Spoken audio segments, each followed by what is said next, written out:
اب اس کے بعد قبل اس کے کہ میں شہریوں کے حقوق بیان کروں، میں آپ کو یہ بتانا چاہتا ہوں کہ دشمنوں کے کیا حقوق انسان نے بتائے۔ جنگ کی تہذیب کے تصور سے دنیا ناآشنا تھی۔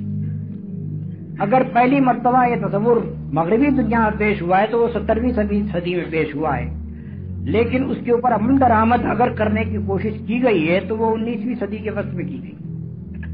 اس سے پہلے جنگ کی تہذیب کا کوئی تصور نہیں پایا جاتا تھا۔ جنگ میں ہر طرح کے ظلم و ستم کیے جاتے تھے اور کوئی حقوق برسر جنگ قوم کے نہیں مانے جاتے تھے۔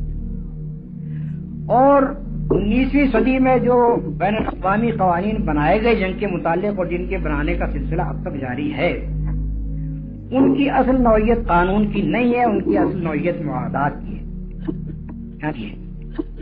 یعنی دوسرے الفاظ میں کوئی قوم اس بات کو اپنے لیے واجب العمل نہیں سمجھتی کہ جنگ میں تہذیب اختیار کرے، الا یہ کہ دوسری قوم جس سے وہ لڑ رہی ہو وہ بھی اسی طرح سے ان قواعد کا احترام کر رہے ہیں۔ اگر وہ ان قواعد کا احترام کرے تو ہم بھی کریں گے، اور اگر وہ نہ کرے تو ہم بھی جنگ کے اندر ہر وحشیانہ عمل کریں گے۔ تو وہ قانون نہیں ہے، حقیقت میں معاہدات کی نوعیت ہے۔